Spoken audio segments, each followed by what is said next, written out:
welcome to the deep dive. Today, we're really digging into the essential language of emotion.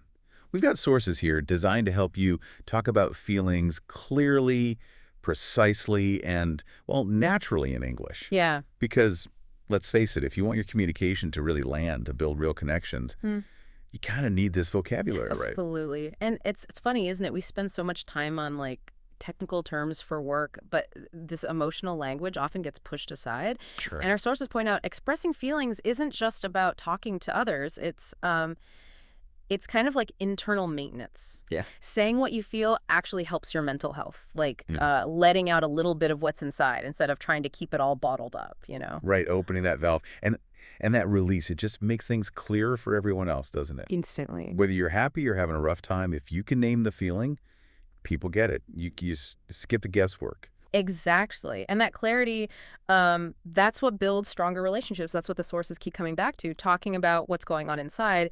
It builds, one source called it a little bridge between people. I like that, a bridge. Yeah. If you can say, look, I'm just really disappointed right now, your friends, your colleagues, they know how to react. They're not just guessing from your mood, are they? That totally makes sense. Okay, so let's unpack this. Start with the basics, the everyday words, and then really dive into the more nuanced stuff that makes communication work, especially professionally. All right, first up, the foundational words, the ones you hear constantly. Our sources highlight 7 basic universal feelings. Let's start with happy. Pretty straightforward, smiling, laughing. You see it. And then the opposite, sad, feeling down, maybe crying, just low energy, when it rains all day and ruins your plans, that kind of feeling. Yeah, got it. Then angry. That's more visceral, isn't it? Feeling hot, wanting to shout, like when you missed the bus by seconds. Oh, definitely.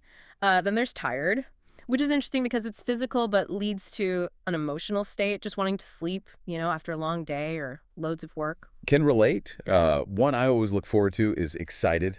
That feeling that something good is about to happen. Yeah. Like right before a holiday trip or something you've been waiting for. Yeah, that buzz. But then contrast that with scared. Yeah. That's more immediate, right? A reaction to a threat, a spooky movie, or hearing a weird noise at night. Right, an external trigger. And the last of the basics is nervous. That apprehension before something high stakes, like a big test or speaking in front of people. Okay. Now, hold on. Before we go further, there's a really important grammar point here. It comes up a lot. Using I feel versus I am when you talk about your emotional state. Ah, yes. This one trips people up. I feel tired or I am tired. Which one is it? Well, the good news is our sources are pretty clear on this. Both are totally correct. Okay. Yeah, they both describe your current state. You could say, I feel tired. Maybe emphasizes the subjective experience a bit more, and I am tired is more like stating a fact. Right. But honestly, for getting fluent faster, the advice is just pick one. Use it. Don't get bogged down worrying about tiny differences right now. Focus on just communicating. That's really practical. Okay, so basics covered, grammar tip noted. Now let's get into the really interesting part, moving beyond just happy or sad to the more specific, nuanced language. Yeah. This is where you can really manage professional situations and complex relationships better. Exactly. And the first one we should tackle is frustrated. Super common, especially at work. Tell me about it. It's not just plain anger. It's that specific feeling when you're trying hard to do something logical, and it's just not working. Maybe the instructions are terrible or the system's glitchy, like trying to assemble that infamous flat pack furniture. Oh, I know that feeling well. Okay, Yeah. so frustration is task specific. What about overwhelmed? Right. If frustration is about one thing not working, overwhelmed is about having way too many things coming at you at once. Too much on your plate, too many deadlines, just too much input. You feel like you just can't possibly manage it all. Students often feel this, right? Balancing everything. Definitely. Now, we mentioned nervous earlier. How does that compare to anxious? You said anxious is stronger. Yeah, significantly stronger and often less tied to one specific immediate event. Anxiety is more that persistent worrying about something that hasn't happened yet or might not even happen. It lingers. Okay, so let me see if I get this. I might be nervous for, say, 20 minutes right before giving a presentation because I'm worried about that performance. Right. But I could be anxious for 2 weeks before a big job interview. Right. Constantly worrying about the outcome. Is that the difference? That's it, exactly. Nervous is immediate, anxiety is more pervasive. Okay, moving to the positive side again, let's talk about proud. Ah, good one. Yeah, that really satisfying feeling when you've achieved something tough, something that took real effort. Finishing a big project maybe, or even watching someone you care about succeed, like seeing your kid finally learn to ride their bike. That swelling feeling. Nice. Okay, then we have feelings about connection or lack of it.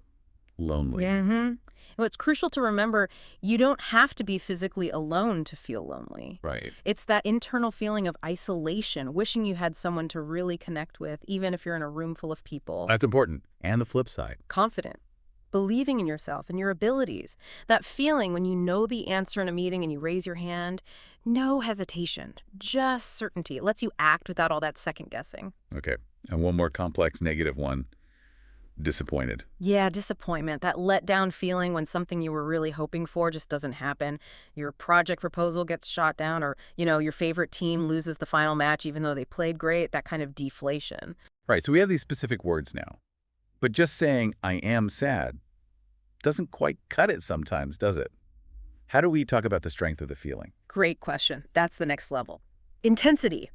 You need modifiers to really paint the picture accurately. So using words like a bit, a little, Yeah, for the low end. exactly. And then scaling up with very, really, completely, or extremely for the high end. Okay, give me an example, like in a work context. Sure. Let's say a package delivery is a day late. You might tell your team, okay, I'm a bit frustrated because our schedule's tight. It acknowledges the feeling, but keeps it proportional. Right, low stakes. But now imagine a critical server crashes. You lose hours of client work. You wouldn't say a bit frustrated then. Yeah. You need to convey the seriousness. I am extremely disappointed and actually really anxious about how we're going to handle this with the client. Using those strong modifiers shows you understand the gravity of the situation. It's professional. That makes sense. Using the right intensity shows you're calibrated correctly. Precisely. And understanding intensity, well, that leads us perfectly into the next layer of sounding natural. Idioms. Ah, idioms. The colorful shortcuts for feelings. Yeah, often for feelings that are quite extreme or intense, where simple words don't quite capture it. Our sources pick out 4 really useful ones. First up, I'm on cloud 9. Classic. Means extremely happy, right? Like you're floating. Exactly. Just got that big promotion you work years for. You're on cloud 9. Pure elation. Okay. The next one always confused me when I first heard it. I'm feeling under the weather. Huh. Yeah, it's not about the actual weather, is it? Nope. Sunny day, still under the weather. It's just a really gentle, common way to say you're feeling a bit sick, maybe a cold coming on, or just generally unwell. Not dramatic, just off. You might use it at work. I think I'll work from home today, feeling a bit under the weather. Polite and clear. Yeah. Okay, number 3 gives a strong visual. He's walking on eggshells. Ooh, yeah. This means being incredibly careful. Like tiptoeing around someone? Exactly. Watching every word, every action, because you're trying really hard not to upset someone who's maybe easily angered or very sensitive about something specific. It implies a tense situation. Got it. And the last idiom packs a real emotional punch. It broke my heart. Yeah, this one's for deep sadness or profound disappointment. Much stronger than just being a bit sad. If, say, a passion project you poured years into suddenly loses all its funding, yeah, that would break your heart. Okay, so these idioms, the nuance, the intensity, Yeah. it all adds up. And connecting this back, you mentioned cultural differences earlier. Right. Our sources note that in some cultures, it's more common to keep feelings private, reserved. Mm-hmm. But generally speaking, in many English-speaking environments, especially professionally, being able to express your feelings clearly, appropriately, is seen as a good thing. It shows honesty, builds trust, shows emotional maturity. So learning this vocabulary isn't just about words, it's about understanding that cultural expectation. Openness often builds rapport. That's a key insight. Okay, so let's flip the script. We've talked about expressing our own feelings. How do we use this understanding to ask others how they feel and get a real answer, not just the automatic, I'm fine? Yeah, the standard, how are you, often doesn't cut it, does it? It's more of a greeting. Totally. So to show you genuinely want to know, try adding one word. How are you really feeling today? That little addition signals you're actually asking. Simple, Yeah. but effective. Yeah. What else? Maybe if someone looks worried. You could try something gentle and observant, like, is something on your mind? It acknowledges what you see without being too pushy. Okay. And maybe the most important part, give them an out. Ask, do you want to talk about it? This offers support but removes any pressure to share if they're not comfortable. It says, I'm here, but it's your call. Right, the open door, as you called it. Okay. Okay, so let's say they do share something difficult. What's the next step? How do we respond with empathy? Empathy, yeah, crucial. It's about understanding and validating their feelings, not necessarily fixing the problem right away. So what phrases work well?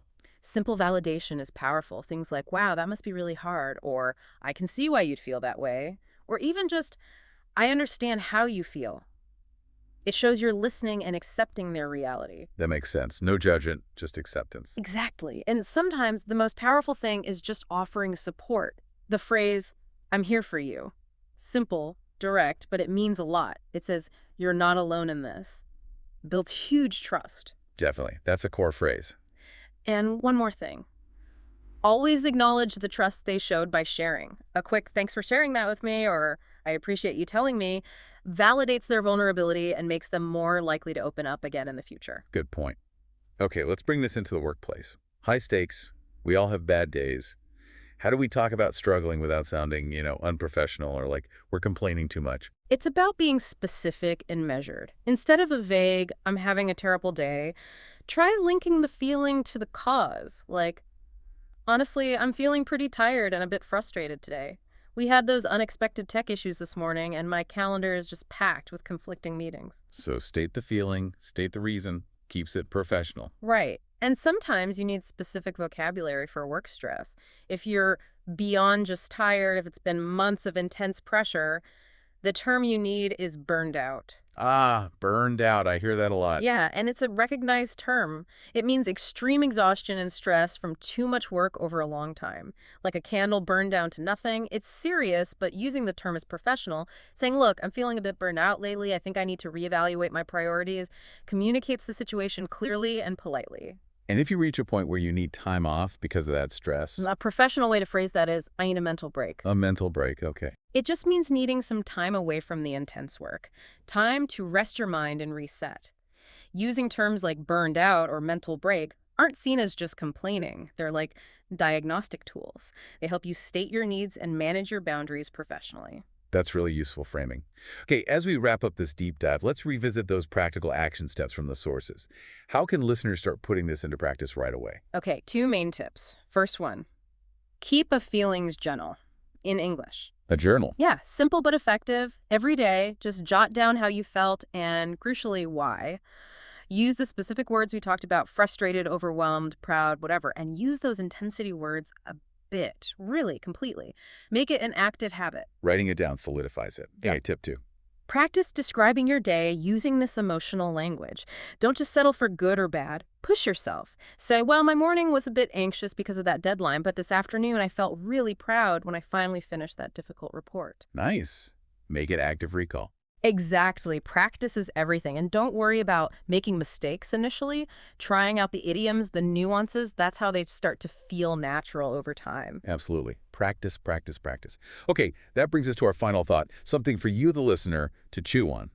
We've talked about how clear emotional expression builds trust in English-speaking cultures, both socially and professionally.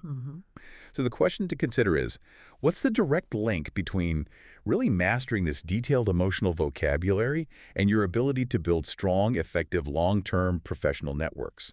Networks that fundamentally rely on that mutual honesty and understanding. Something to think about.